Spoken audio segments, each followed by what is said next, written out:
Hello everyone and welcome to instant biology by doctor Neela. मैं फिर से आ गया हूं आपके बीच में एक बहुत इंपॉर्टेंट टॉपिक के साथ। आज के वीडियो में हम डिस्कस करने वाले हैं कि पॉलीटीन क्रोमोसोम्स क्या होते हैं। आपको जानकारी होगी कि पॉलीटीन क्रोमोसोम्स एक इंपॉर्टेंट टॉपिक है, चाहे आप जिस भी एग्जामिनेशन की बात कर लें, CSIR, गेट, गैट भी, हर जगह ये एग्जामिनेशन में पूछा जाता है। और ये जेनेटिक्स का, आप जेनेटिक्स में भी इसको इंक्लूड कर सकते हैं, मॉलिक्यूलर बायोलॉजी में भी इंक्लूड कर सकते हैं। तो पॉलीटीन क्रोमोसोम्स के बारे में आज हम सारी डिटेल्स आपको देने वाले हैं। वीडियो लास्ट तक ज़रूर देखिएगा, इसमें बहुत सारी ऐसी इमेजेस हैं जिससे आपको काफ़ी ज़्यादा क्लैरिटी मिलने वाली है कि ये टॉपिक क्या होता है, किस तरीके के क्वेश्चंस पूछे जाते हैं, उसके बारे में भी मैं आपसे बात करूंगा। तो चलिए बिना देर किए हुए शुरू करते हैं कि पॉलीटीन क्रोमोसोम्स क्या होते हैं। What are polytene chromosomes. तो यहाँ पे देखिए फर्स्ट पेज के ऊपर ही आपको यहाँ पे दिख पा रहा होगा कि ये एक क्रोमोसोम का स्ट्रक्चर है और ये थोड़ा सा अलग टाइप का क्रोमोसोम नजर आ रहा है। जैसे नॉर्मल क्रोमोसोम्स होते हैं हमारी बॉडी के अंदर, उस तरीके का यह बिल्कुल नजर नहीं आ रहा। इसी तरीके के इसी स्ट्रक्चर को हम पॉलीटीन क्रोमोसोम बोलते हैं। क्या होता है इसमें आगे आपको समझ में आएगा। तो चलिए फर्स्ट स्लाइड के ऊपर चलते हैं और सबसे पहले देखते हैं कि आखिर ये पॉलीटीन क्रोमोसोम्स होते क्या हैं। तो पहला पॉइंट जो आप अपनी स्क्रीन के ऊपर देख पा रहे हो, ये पॉलीटीन क्रोमोसोम बता रहा है कि polytene chromosomes are giant chromosome. तो जाइंट का मतलब हम लिटरल मीनिंग में जानते हैं कि बहुत बड़ा, साइज में अगर कोई चीज बहुत ज्यादा बड़ी होती है तो हम उसको कहते हैं जायंट। तो यहाँ पे जो क्रोमोसोम का जो साइज होगा वो नॉर्मल क्रोमोसोम्स के साइज जैसा नहीं होगा। जैसा कि आपने देखा होगा, अगर आपने कभी कैरियोटाइपिंग पढ़ी होगी या देखी होगी उसकी इमेज, तो आप वहां पे देख पाते होंगे कि क्या है, वहां पे जो साइज होता है एक निश्चित साइज आप देखते हो। वहां पे यहाँ पर साइज ऑफ क्रोमोसोम जो है वो बहुत ज़्यादा बड़ा देखने को मिलता है, जो नॉर्मल साइज से मैच नहीं करता। तो इसीलिए इसको बोलते हैं जाइंट क्रोमोसोम। नेक्स्ट आ जाइए, जिस साइंटिस्ट ने सबसे पहली बार इसको डिस्कस किया था, सबसे पहली बार इसको देखा था, उनका नाम था बाल्बियानी। क्या नाम था इनका? बाल्बियानी। तो इनके नाम पर भी इस क्रोमोसोम का नाम दिया जाता है। अभी आगे इसके बारे में भी बात करेंगे। तो बाल्बियानी ने सबसे पहले इसको कहाँ डिस्कस किया था, कहाँ डिस्कवर किया था, कहाँ देखा था? Larva of salivary glands of Chironomus, यानी कि larval salivary glands of Chironomus. तो कायरोनोमस बेसिकली इंसेक्टा क्लास को बिलोंग करता है। ये इसकी इमेज मैंने यहाँ पे लगा रखी है। तो ये कायरोनोमस है। इसके लार्वल सलाइवरी ग्लैंड, यानी कि इसका जो लार्वा होगा उसके सलाइवरी ग्लैंड्स के अंदर सबसे पहली बार ये क्रोमोसोम्स देखे गए थे। देखने वाले साइंटिस्ट का नाम बाल्बियानी था। तो ये दो पॉइंट्स यहाँ पे क्लियर हो गए। पहला जाइंट क्रोमोसोम, दूसरा किसने इसको सबसे पहली बार देखा था, कहाँ देखा था, वो भी डिस्कस हो गया। अब पॉलीटीन जो टर्म है, ये अलग टाइप का कुछ टर्म लग रहा है। पॉलीटीन का मतलब क्या है अभी आगे देखेंगे, लेकिन ये पॉलीटीन जो टर्म है इसको देने वाले साइंटिस्ट का नाम कोलर था। यानी कि बाल्बियानी ने इसको नाम नहीं दिया था, बाल्बियानी ने सिर्फ इसको सबसे पहली बार देखा था और नाम देने वाले साइंटिस्ट का नाम था कोलर। अब ये इंटरफेज क्रोमोसोम्स होते हैं। क्या होता है? Interphase chromosomes. अब ये समझने के लिए आपको थोड़ा सा आइडिया होना चाहिए कि माइटोसिस या मियोसिस क्या होती है। आपको जानकारी होगी कि किसी भी तरीके की अगर सेल डिवीजन आप पढ़ रहे हैं तो वहां पे दो फेजेस होते हैं। पहला फेज होता है इंटरफेज। पहला फेज क्या होगा भाई? इंटरफेज। और दूसरा फेज क्या होता है? दूसरा फेज माइटोसिस। तो पहला हो गया इंटर, दूसरा हो गया माइटोसिस। तो अगर इंटरफेज की हम बात करते हैं तो इंटरफेज जो है वो डिवाइड किया जा सकता है G1, फिर S, फिर G2 में। और माइटोसिस जो फेज होता है इसको हम लोग M फेज बोलते हैं। M फेज इसको आप बोलेंगे। तो बेसिकली इंटरफेज क्रोमोसोम कहने का मतलब ये इस G1, S या G2 में नजर आते हैं। ठीक, तो ये इंटरफेज क्रोमोसोम होते हैं। ये आपको माइटोसिस में नजर नहीं आते, इस वाली स्टेज में नजर आते हैं। तो अभी आगे इसके बारे में बातचीत होगी। तो फिलहाल के लिए आपको जो याद रखना है वो है इंटरफेज क्रोमोसोम ये होते हैं। नेक्स्ट आ जाते हैं, it is present in many tissues. बहुत सारे टिश्यूज के अंदर ये देखे जा सकते हैं और बहुत सारे मल्टीपल ऑर्गेनिजम्स के अंदर भी ये देखे जाते हैं। तो यहाँ से एक क्वेश्चन पूछा जाता है अक्सर कि सबसे ज़्यादा पॉलीटीन क्रोमोसोम्स कहाँ पे देखे जाते हैं। तो आपको ये बात याद होनी चाहिए कि इंसेक्ट्स के अंदर सबसे ज़्यादा पॉलीटीन क्रोमोसोम्स आपको देखने को मिलेंगे। ये देखिए, ये जो डायग्राम बनाया गया ये भी एक इंसेक्ट का ही है। यानी कि जो सबसे पहले बाल्बियानी ने जो लार्वल सलाइवरी ग्लैंड्स के अंदर देखा था पॉलीटीन क्रोमोसोम्स को, वो भी इंसेक्ट के अंदर ही देखा था। तो अब इंसेक्ट्स के अंदर आप देख सकते हैं क्लास इंसेक्टा के अंदर, दूसरा ऑर्डर डिप्टेरा के अंदर भी देखने को मिलते हैं, प्रोटिस्ट्स के अंदर देखने को मिलते हैं, प्लांट्स के अंदर और तो और मैमल्स के अंदर भी ये देखने को मिल सकते हैं। तो ये हो गया पॉलीटीन क्रोमोसोम्स का बेसिक इंट्रोडक्शन। क्या क्या पता होना चाहिए? सबसे पहले जाइंट क्रोमोसोम, दूसरा बाल्बियानी ने डिस्कस किया था, तीसरा अगर हम देखें तो कोलर ने इसका नाम दिया था, जो नेक्स्ट है ये इंटरफेस क्रोमोसोम है, उसके बाद ये बहुत सारे टिश्यूज़ और बहुत सारे अलग अलग ऑर्गेनिजम्स में भी देखा जाता है, उसके नाम मैंने आपको बताए। चलिए अब नेक्स्ट स्लाइड के ऊपर चलते हैं और डिस्कस करते हैं कि इसका स्ट्रक्चर किस तरीके से होता है। अगर आप यहाँ पे देख पा रहे होंगे तो पॉलीटीन क्रोमोसोम का स्ट्रक्चर कुछ इस तरीके से है। मैं अभी इसके बारे में डिस्कस बाद में भी करूँगा, लेकिन आप देखें ये क्रोमोसोम नंबर 2 की राइट आर्म है, ये लेफ्ट आर्म है क्रोमोसोम नंबर 2 की। इतना देखने से तो आपको लग रहा होगा कि चलो ठीक है, एक ही क्रोमोसोम की 2 आर्म्स नज़र आ रही हैं साथ में, तो कोई दिक्कत की बात ऐसी नहीं है। लेकिन अगर आप यहाँ पे देखें, ये देखिए ये क्रोमोसोम नंबर 3 की लेफ्ट आर्म दिख रही है और ये right arm of chromosome number 3 दिख रही है। अब आपको यहाँ पे ताजुब होना चाहिए कि आखिर ऐसा कैसे है, क्रोमोसोम नंबर 2 और क्रोमोसोम नंबर 3 साथ में एक साथ जुड़े हुए कैसे नजर आ रहे हैं? ऐसा तो जनरली दिखता नहीं है, सारे क्रोमोसोम्स अलग अलग होते हैं। याद करिए, आपने पढ़ा होगा कभी कैरियोटाइप के बारे में। कैरियोटाइप में जब हम देखते हैं तो वहाँ पे क्रोमोसोम्स जो हैं वो सेपरेट नजर आते हैं, लेकिन यहाँ पे क्या हो रहा है, यहाँ पे आप देख सकते हैं कि कहीं एक जगह पे जिसको हम बोल रहे हैं एसिनेप्सिस, यहाँ पे आप देख पा रहे हो कि अलग अलग क्रोमोसोम्स के अलग अलग आर्म्स जो है वो आपस में आकर के जुड़ रहे हैं। तो ये एक बहुत ही टिपिकल एग्जाम्पल है आपका किसका, जो हम पॉलीटीन क्रोमोसोम्स पढ़ने जा रहे हैं उसका एक बहुत ही टिपिकल एग्जाम्पल है। इसी तरीके से कुछ पॉलीटीन क्रोमोसोम्स नज़र आते हैं। ठीक है, तो चलिए अभी आगे और इसके बारे में डिस्कस करना है, इसके जो डायग्राम्स हैं वो और देखने हैं और बेहतर ढंग से इसको समझना है। Next, organs containing cells with polytene chromosomes are high secretion करते हैं। तो आप कैसे पता कर पाएंगे कि ऐसे ऑर्गन्स का क्या मेजर फीचर होता है जिनके अंदर ये पॉलीटीन क्रोमोसोम्स पाए जाते हैं?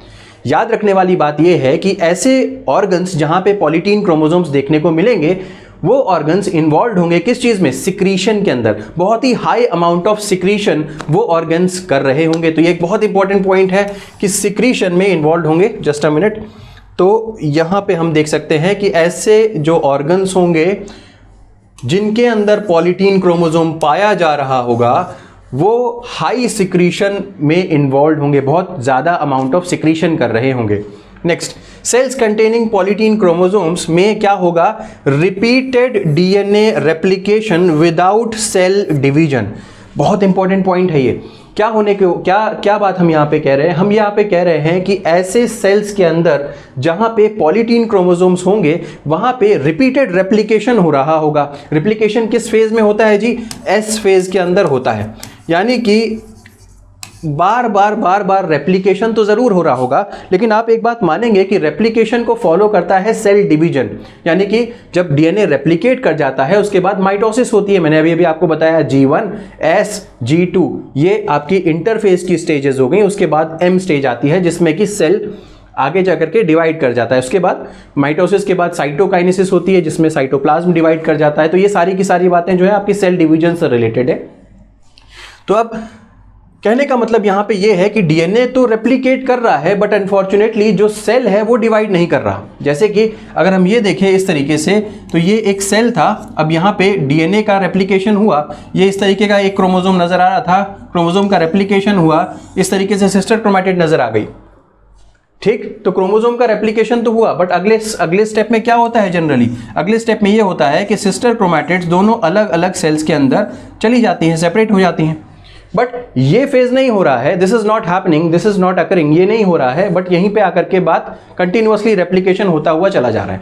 तो यही चीज यहां पे बताई जा रही है। इस तरीके की स्टेजेस को या इस तरीके के प्रोसेस को हम लोग एंडोमाइटोसिस कहते हैं। क्या कहेंगे?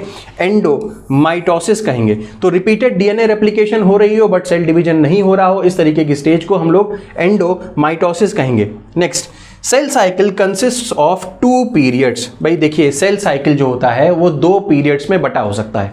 पहला पीरियड होता है सिंथेटिक और दूसरा पीरियड होता है इंटरसिंथेटिक। ठीक है, सिंथेटिक और इंटरसिंथेटिक। तो अभी इसके बारे में आगे बात करेंगे, लेकिन फिलहाल के लिए इस स्लाइड में जो बातें लिखी हुई थी मुझे लगता है कि उतना आपको कम से कम आइडिया हो गया होगा कि पॉलीटीन क्रोमोसोम सिक्रीशन, जिस भी पॉलीटीन क्रोमोसोम जिस भी ऑर्गन में पाए जाएंगे वहां सिक्रीशन होता है ज़्यादा।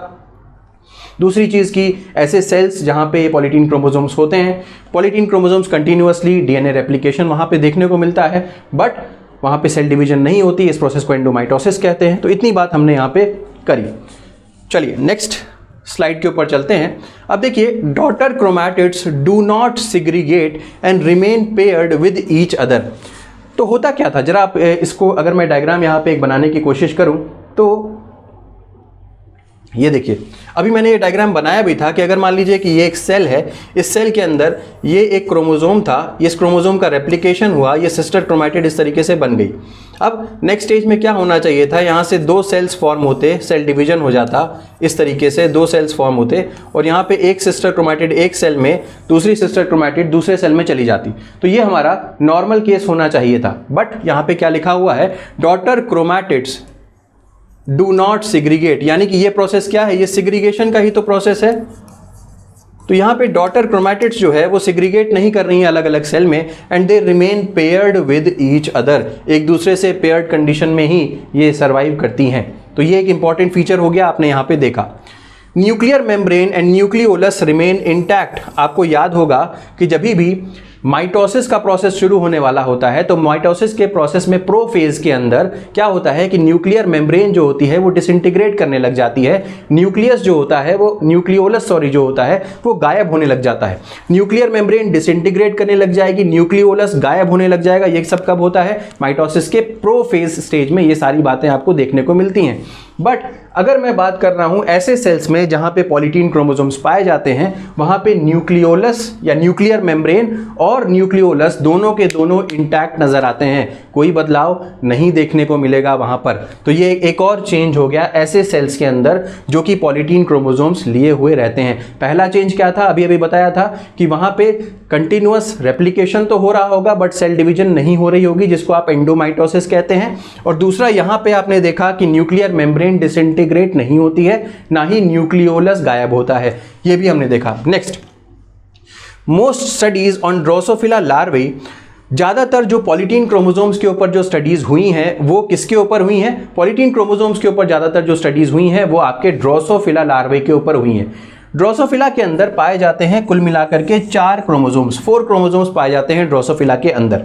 अब अगर कुल मिलाकर के आप ये सोचिए कि 10 साइकिल्स हो रही हैं, यानी कि 10 रेप्लिकेशन हो रहे हैं, तो यहाँ पे लगभग कितने डॉटर क्रोमोसोम्स बन जाएंगे। आपको पता ही है कि चाहे वो पीसीआर की बात हो, चाहे आप रेप्लिकेशन करवा रहे हो, तो नंबर ऑफ फाइनल जो डीएनए कॉपीज मिलती हैं वो 2 to the power 10 मिलती हैं। ये फॉर्मूला आपको पता होगा, अगर नहीं पता है तो ये पता होना चाहिए, बहुत सारे एग्जाम्स में इसके ऊपर क्वेश्चन पूछे जाते हैं। तो ये फॉर्मूला हुआ 2 to the power 10। तो रेप्लिकेटेड थ्रू 10 साइकिल्स, अगर 10 साइकिल हो रही है इस तरीके से, अगर 10 साइकिल इस तरीके से कंटिन्यूअस हुई तो 2 to the power 10 हो जाएगा, यानी कि 1024 टोटल मिलाकर के आपके क्रोमोसोम्स दिखने लग जाएंगे उस पर्टिकुलर जगह पे। तो देख पा रहे हैं क्योंकि सेल डिवीजन नहीं हो रहा है और केवल डीएनए का रेप्लिकेशन होता जा रहा है, तो कितने इंटेंस अमाउंट ऑफ, कितना ज़्यादा अमाउंट ऑफ क्रोमोसोम वहाँ पे नजर आने लगेगा। तो ये कहने का मतलब है कि सबसे ज़्यादा ये सारी की सारी स्टडीज़ जो हुई हैं पॉलीटीन क्रोमोसोम्स के ऊपर वो हुआ है ड्रोसोफिला में, और ड्रोसोफिला के बारे में मैंने यहाँ पे इतनी चीज़ें बताई। तो ये स्लाइड में हमने जितनी भी बातें कवर की वो उम्मीद है कि आपको समझ में आई होंगी। नेक्स्ट आगे बढ़ते हैं और डिस्कस करते हैं ऑब्जर्वेशन अंडर माइक्रोस्कोप। तो अभी तक हम लोग तो फिजिकल चीज़ें बात कर रहे थे कि पॉलीटीन क्रोमोसोम किस तरीके का होगा, उसके क्या क्या फीचर्स होंगे, उन सेल्स के बारे में बात कर रहे थे, ऑर्गन्स के बारे में बात कर रहे थे। लेकिन अभी हमें क्या देखना है, अभी हमें देखना है कि अगर आप पॉलीटीन क्रोमोसोम को माइक्रोस्कोप के अंडर अगर ऑब्जर्व करते हो तो आपको किस तरीके के चेंजेस दिखाई देंगे, कैसे वो दिखाई देता है। तो अगर देखें हम तो ऑन स्टेनिंग, अगर आप पॉलीटीन क्रोमोसोम को स्टेन करें, बहुत सारे अलग अलग डाइज आते हैं स्टेन करने के लिए। अगर मान लीजिए कि आपने पॉलीटीन क्रोमोसोम को स्टेन किया तो वहाँ पे स्टेनिंग के दौरान आपको दिखाई देगा कि वो क्रोमोसोम डार्क और लाइट बैंड्स में बट जाएंगे, यानी कि मल्टीपल डार्क बैंड्स और मल्टीपल लाइट बैंड्स आपको नजर आएंगे। ऑल्टरनेटिव इस तरीके से दिखाई देते हैं, अभी मैं फिगर भी दिखा दूंगा कि किस तरीके से डार्क और लाइट बैंड्स यहाँ पे नजर आते हैं। ठीक, तो जैसे ही आप माइक्रोस्कोप के अंदर इसको ऑब्जर्व करोगे तो आपको दिखाई देगा कि यहाँ पे मल्टीपल डार्क बैंड्स और लाइट बैंड्स नजर आ रहे होंगे, लाइट इंटरबैंड्स एक के बाद इस तरीके से नजर आ रहा होगा। अभी दिखाता हूँ कैसे। देखा जाता है कि लगभग 95% बैंड्स और 5% इंटर बैंड्स होंगे। इंटर बैंड का मतलब ये हो गया कि 2 बैंड्स के जो बीच में जगह होती है उसको इंटर बैंड्स बोलते हैं। तो dark bands and light inter bands, ठीक है। तो 2 डार्क बैंड के बीच में एक लाइट इंटर बैंड आपको नजर आएगा, अभी मैं दिखाता हूं किस तरीके से होता है। तो 95% आपको बैंड्स और 5 इंटर बैंड्स नजर आते हैं कुल मिलाकर के, अगर आप एनालाइज करें किसी पॉलीटीन क्रोमोसोम को। तो अब देखिए, डार्क बैंड्स जो होते हैं, ऑब्वियसली कोई भी चीज़ डार्क कब नजर आएगी, जब वहाँ पे कंडेंसेशन बहुत ज़्यादा होगा। तो यहाँ पे कहने का मतलब ये है कि अगर डीएनए किसी एरिया में ज़्यादा कंडेंस्ड है या फिर वहाँ पे ज़्यादा अमाउंट ऑफ प्रोटीन्स जुड़े हुए हैं, दोनों बातें हो सकती हैं। मोर कंडेंस्ड डीएनए, अगर डीएनए जो है वो ज़्यादा कंडेंस्ड पाया जा रहा है। अब जैसे कि डीएनए जो है इस तरीके से ऐसे ऐसे ऐसे ऐसे ऐसे ऐसे ऐसे मौजूद है, तो ऑब्वियसली जब आप इसको स्टेन करने जाओगे तो ये डार्क स्टेन नज़र आएगा, ठीक है, एज कंपेयर टू अगर हम यहाँ पे इस तरीके का डीएनए एक बना रहे हैं तो ये क्या है, ये बहुत लेस कंडेंस्ड है, तो यहाँ पे आपको जो बैंड मिलेगा वो बहुत लाइट बैंड मिलेगा। तो डार्क बैंड्स किस तरीके से बनते हैं, मोर कंडेंस्ड डीएनए और मोर प्रोटीन्स, और बोथ हो सकता है मोर कंडेंस्ड डीएनए हो सकता है मोर प्रोटीन इन्वॉल्व हो, या हो सकता है दोनों ही चीज़ें इन्वॉल्व हो। तो ये कहानी है आपकी डार्क बैंड्स की। अब देखते हैं अप्रॉक्सीमेट कितने डार्क बैंड्स नजर आते हैं। 5000 बैंड्स एंड 5000 इंटर बैंड्स लगभग नजर आते हैं। 5000 डार्क बैंड्स नजर आएंगे और 5000 इंटर बैंड्स नजर आते हैं। Both contain genes. अब देखिए ऐसा नहीं होता कि डार्क बैंड्स में जीन्स पाए जाएंगे या इंटर बैंड में जीन पाए जाएंगे, ऐसा नहीं है, दोनों में ही आपको जीन्स नजर आते हैं, बोथ कंटेन जीन्स। तो ये इस स्लाइड में हम लोगों ने देखा बेसिकली कि किस तरीके से माइक्रोस्कोप के अंडर अगर आप पॉलीटीन क्रोमोसोम्स को ऑब्जर्व करते हैं तो वहाँ पे किस तरीके से डार्क बैंड्स और बीच में इंटर बैंड्स नज़र आते हैं। वहाँ पे दोनों के अंदर ही जीन्स नज़र आते हैं। जो डार्क बैंड्स होते हैं वहाँ पे डीएनए जो होता है वो ज़्यादा कंडेंस्ड फॉर्म में होता है, या वहाँ पे ज़्यादा प्रोटीन्स होंगे, या दोनों चीज़ें देखने को मिलती हैं। तो ये कुछ चीज़ें इंपॉर्टेंट हमने यहाँ पे डिस्कस की थी। अब अगर आप ये देखें कि अब देखिए ये जो डायग्रामेटिक रिप्रेजेंटेशन है इसमें ये बेसिकली दिखाया जा रहा है कि डार्क बैंड क्या होता है। ये देख पा रहे हैं अब, ये देखिए इस तरीके से डार्क बैंड, दो डार्क बैंड के बीच में एक इंटर बैंड नज़र आ रहा है जो कि लाइट बैंड होगा। अब यहाँ पर भी आप देख सकते हैं, यहाँ पे मे बी आपको ज़्यादा अच्छे से समझ में आए, तो ये देखिए ये डार्क बैंड है, ये जो इसको ये मार्क किया गया, this is your dark band. अब दो डार्क बैंड के बीच में देखिए ये इंटर बैंड मार्क किया गया, this is your inter band, ठीक। अब ये क्रोमोसोम पफ जैसा कुछ नजर आ रहा है यहाँ पे, पफ जैसा, ठीक है, ये क्या है, ये क्रोमोसोम पफ जैसा है। अब ये क्या होता है क्रोमोसोम पफ, कैसे काम करता है, क्या फंक्शन है, इसके बारे में अभी नेक्स्ट स्लाइड में देखते हैं। अभी बस इतना ध्यान रखिए कि यहाँ पे क्रोमोसोम पफ जैसा कुछ नजर आ रहा था, डार्क बैंड क्या होता है, इंटर बैंड क्या होता है, ये सारी चीजें हमने यहाँ पे देखी, ठीक, ओके। तो ये एक और डायग्रामेटिक रिप्रेजेंटेशन है। यहाँ पर भी आप देख सकते हैं कि पॉलीटीन क्रोमोसोम्स किस तरीके से आपस में इंटैंगल्ड हैं, किस तरीके से आपस में जुड़े हुए हैं। तो इस इमेज से भी आपको वही चीज़ नज़र आ रही है। नेक्स्ट, अब बात करते हैं जो भी आपने अभी वहाँ पे पफ्स देखे थे, ठीक है, क्रोमोसोम पफ्स जो वहाँ पे देखे थे उसको देख लेते हैं। तो bands serving as the site of gene expression, तो ऐसी जगह, ऐसे बैंड्स जहाँ पे जीन एक्सप्रेशन कंटिन्यूअसली देखने को मिलता है, जहाँ पे कंटिन्यूअसली जीन्स जो होते हैं वो एक्सप्रेस कर रहे होंगे, ऐसी जगहों को आप क्रोमोसोम पफ बोलते हैं। क्रोमोसोम पफ, तो अभी आपको जो डायग्राम में दिखाया था उभरा हुआ सा जो स्ट्रक्चर था उसको क्रोमोसोम पफ बोलते हैं। क्या हो रहा होता है वहाँ पे आपके जीन का एक्सप्रेशन हो रहा होता है, यानी कि मैसेंजर आरएनए बन रहा होगा। एक्सप्रेस कैसे हो रहा होगा, डीएनए कैसे एक्सप्रेस होगा, पहले मैसेंजर आरएनए बनेगा, फिर आपका प्रोटीन बनेगा, इस तरीके से। इसी क्रोमोसोम पफ को आप बाल्बियानी रिंग बोलते हैं। याद करिए, अभी हम लोगों ने देखा था कि जिन साइंटिस्ट ने सबसे पहले इसको डिस्कस किया था, इसको डिस्कवर किया था, उनका नाम था बाल्बियानी। उन्हीं के नाम पे क्रोमोसोमल पफ्स को बाल्बियानी रिंग्स बोलते हैं। Next, In these regions, chromatin fibers unwind from their usual state of packing. तो आपने देखा ही है कि कितनी ज़बरदस्त पैकिंग होती है आपकी जब क्रोमोसोम बन रहा होता है, क्रोमैटिन थ्रेड से जब क्रोमोसोम का फॉर्मेशन हो रहा होता है तो बहुत ज़बरदस्त पैकिंग होती है वहाँ पे। अब लेकिन पफ के रीजन में क्रोमोसोम की पैकिंग जो होती है वो हल्की हो जाती है, यानी कि उतना ज़्यादा पैकिंग नहीं होती है क्योंकि वो पफ जैसा नज़र आने लगता है। तो in these regions chromatin fibres unwind, तो जितना ज़्यादा कंडेंसेशन था वो सब खत्म हो जाएगा, अनवाइंड होने लगेंगे और वो पफ के फॉर्म में दिखाई देने लगेंगे। और पफ के फॉर्म में दिखाई देंगे इसीलिए तो जीन एक्सप्रेशन वहाँ पे होगा। क्यों? क्योंकि जब अगर बहुत ही हाईली कॉइल्ड कोई चीज़ है तो ऑब्वियस सी बात है कि वहाँ पे ट्रांसक्रिप्शनल मशीनरी पहुँच ही नहीं पाएगी। लेकिन अगर कोई चीज़, जीन एक्सप्रेशन किसी चीज़ का होना है, आप चाहते हो कि उसका एक्सप्रेशन हो जाए, उससे मैसेंजर आरएनए बने, तो ऑब्वियसली आप चाहोगे कि वो थोड़ी सी अनवाइंड हो ताकि ट्रांसक्रिप्शन मशीनरी अंदर पहुँच सके। तो ये चीज़ समझ में आई होगी। वापस एक बार डायग्राम दिखाता हूँ आपको, ये देखिए। तो यहाँ पे आपने देखा ये मैसेंजर आरएनए ऑब्वियसली यहाँ पे बन रहा है। क्यों? क्योंकि ये पफ है। पफ में क्या होगा, क्रोमोसोम्स थोड़े से अनवाइंड होंगे तो यहाँ पे मैसेंजर आरएनए बनाने वाली मशीनरी एंटर कर जाएगी और जीन का एक्सप्रेशन चालू हो जाएगा। तो उम्मीद है कि ये भी डायग्राम आपको समझ में आया होगा। चलिए जी, तो ये भी देख लिया, ये भी देख लिया, यस। ये भी देख लिया। अब आते हैं लास्ट पॉइंट पे, every tissue has a characteristic pattern of puff. अब ऐसा नहीं है कि सभी के सभी टिश्यूज़ में एक ही जैसा पैटर्न आपको नज़र आएगा या एक ही जैसे पफ्स नज़र आएंगे, ऐसा नहीं है। हर टिश्यू में अलग अलग जहाँ पे जो पॉलीटीन क्रोमोसोम्स देखे जाते हैं उन सभी जगहों पे आपको अलग अलग टाइप के कैरेक्टरिस्टिक्स देखने को मिलेंगे पफ्स के केस में। तो उम्मीद है कि ये पूरा का पूरा जो पॉलीटीन क्रोमोसोम का जो कॉन्सेप्ट है वो आपको समझ में आया होगा। मेरे पास आपके लिए दो इंपॉर्टेंट नोटिस हैं, उन दोनों चीज़ों को ज़रा जल्दी से एक बार देख लेते हैं। तो सबसे पहली चीज़ जो मुझे आपको बतानी है वो बतानी है बायो प्रोसेस इंजीनियरिंग के बैच के बारे में। बहुत सारे स्टूडेंट्स मुझसे कंटिन्यूअसली पूछ रहे थे कि बायो प्रोसेस इंजीनियरिंग का बैच कब शुरू होगा। आपको जानकारी होगी कि हर साल हम लोग बायो प्रोसेस इंजीनियरिंग के डिवोटेड बैचेस चलाते हैं, 1 महीने के बैचेस होते हैं और उसमें यूनिट नंबर 4, यूनिट नंबर 5 हम दोनों चीज़ों को डिस्कस करते हैं, दोनों ही यूनिट्स को डिस्कस करते हैं गेट के हिसाब से। तो अब की साल जो है वो पहला बैच जो है वो 26 अगस्त को शुरू हो चुका है। तो अगर आप इंटरेस्टेड है बायो प्रोसेस इंजीनियरिंग के बैच को ज्वाइन करने के लिए तो आपको डिटेल्स जो है वो डिस्क्रिप्शन सेक्शन में आपको मिल जाएंगे। मैंने इसके ऊपर बायो प्रोसेस इंजीनियरिंग के पूरे बैच के ऊपर ऑलरेडी एक वीडियो बना भी रखा है, उसका भी लिंक आपको डिस्क्रिप्शन सेक्शन में मिल जाएगा। आप एक बार वो वीडियो देख लीजिए, अगर आपको लगता है कि आपके लिए यूज़फुल हो सकता है तो उस बैच को ज़रूर ज्वाइन करिए।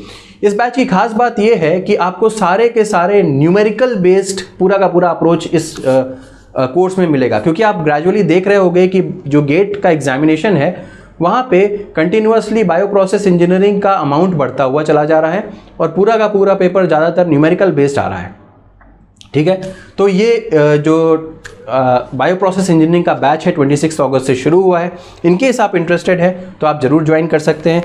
Special focus on numerical solving यहाँ पे होगा और इससे रिलेटेड जो वीडियो है मैंने ऑलरेडी बना रखा है, उसका भी लिंक डिस्क्रिप्शन सेक्शन में आपको मिल जाएगा, उसको ज़रूर देख लीजिएगा। तो ये हो गया पहला इंपॉर्टेंट नोटिस। दूसरा, मैं इसके बारे में कई बार बता चुका हूँ, बहुत सारे स्टूडेंट्स हमसे जुड़ भी रहे हैं कंटिन्यूअसली उड़ान प्रोग्राम के ज़रिए। आपको पता भी है कि इस समय इंटरनेशनल या अब्रॉड जो एप्लीकेशंस हैं इस समय वो सबसे ज़्यादा अप्लाई करते हैं स्टूडेंट्स, क्योंकि बहुत सारी जगहों पे नोटिफिकेशन आने लगे हैं, एप्लीकेशन ओपन हो चुके हैं। तो मैं इसके बारे में आपको जल्दी से बता देता हूँ जिन लोगों को पता नहीं है। हमारा एक नया प्रोग्राम लॉन्च हुआ है जिसको हम तो बोलते हैं उड़ान प्रोग्राम। और ये उड़ान प्रोग्राम किन स्टूडेंट्स के लिए है? स्पेसिफिकली उन स्टूडेंट्स के लिए है जो अब्रॉड में जाना चाहते हैं पढ़ाई करने के लिए, फिर चाहे वो मास्टर्स का कोर्स हो, चाहे वो पीएचडी का कोर्स हो, फिर चाहे वो इंटर्नशिप के लिए एप्लीकेशन हो। तो अगर आप चाहते हैं कि आपकी पढ़ाई भी आपके सीवी में भी कहीं किसी अब्रॉड यूनिवर्सिटी का टैग लग जाए तो हम आपकी उसमें मदद कर सकते हैं। सबसे पहले तो बहुत सारे स्टूडेंट्स के जनरल क्वेरीज होते हैं कि हम अब्रॉड कैसे जा सकते हैं, कौन से कोर्स में अप्लाई कर सकते हैं, किस तरीके से कितना खर्चा आता है वगैरह वगैरह, इस तरीके की जनरल क्वेरीज होती हैं बहुत सारे स्टूडेंट्स की। तो आप जनरल कंसल्टेशन हमसे ले सकते हैं। जनरल कंसल्टेशन का इस समय प्रमोशनल ऑफर चल रहा है और इस समय सिर्फ और सिर्फ 299 रुपीज़ में आप जनरल कंसल्टेशन हमसे ले सकते हैं 45 मिनट्स के लिए। ठीक है, यानी कि 45 मिनट्स के लिए मैं भी रहूँगा और एक एक्सपर्ट भी रहेंगे जो आपकी क्वेरीज़ को सॉल्व करेंगे। दूसरा इंपॉर्टेंट चीज़, बहुत सारे स्टूडेंट्स जो हैं वो एप्लीकेशन के प्रोसेस में होते हैं जिसमें उनको हेल्प लगती है कि वो एसओपी के रिगार्डिंग गाइडेंस चाहिए होती है या किसी सीवी प्रिपरेशन के रिगार्डिंग गाइडेंस चाहिए होती है, कॉलेज शॉर्टलिस्टिंग के रिगार्डिंग गाइडेंस चाहिए होती है। तो उनके लिए एक टेलर मेड प्रोग्राम्स भी हैं हमारे पास। ऐसा नहीं है कि जनरल कंसल्टेशन में आप पूछ नहीं सकते कि एसओपी कैसे लिखते हैं। ऑफ कोर्स हम बता सकते हैं ओवरव्यू कि जनरल कंसल्टेशन में कैसे लिख सकते हैं एसओपी आप, लेकिन अगर आप स्पेसिफिकली गाइडेंस चाहते हैं कि एसओपी में हम आपको गाइड करें कि किस तरीके से लिखा जाता है, आपके एसओपी को चेक करें फिर से आपको भेजें, तो बेसिकली उसमें एडिटिंग और अलग अलग सेशंस भी इन्वॉल्व रहते हैं। अगर आप कोई भी डॉक्यूमेंट प्रिपरेशन हमसे करवाना चाहते हैं तो चाहे वो सीवी प्रिपरेशन हो, चाहे लेटर ऑफ मोटिवेशन में हेल्प हो, चाहे एसओपी राइटिंग में हो। अगेन मैं यहाँ पे एक पॉइंट मेंशन कर देना चाहता हूँ कि इसमें हम कोई भी चीज़ खुद से लिखते नहीं हैं। आप जो हमें लिख करके देंगे उसी को हम मॉडिफाई करेंगे, उसी को हम एडिट करेंगे। तो ये बात हो गई। इसके अलावा मैंने आपको बताया कि कई बार स्टूडेंट्स को इंटरव्यू कॉल आते हैं, तो इंटरव्यू कॉल्स में हम मॉक इंटरव्यूज़ भी कंडक्ट करवाते हैं ताकि आपको एक प्रैक्टिस मिल जाए कि किस तरीके से इंटरव्यू के कैसे क्वेश्चंस पूछे जाते हैं। अपार्ट फ्रॉम दैट मैंने आपको ये सारी चीज़ें बताई थी, डॉक्यूमेंट प्रिपरेशन, जनरल कंसल्टेशन और इंटरव्यू के लिए गाइडेंस।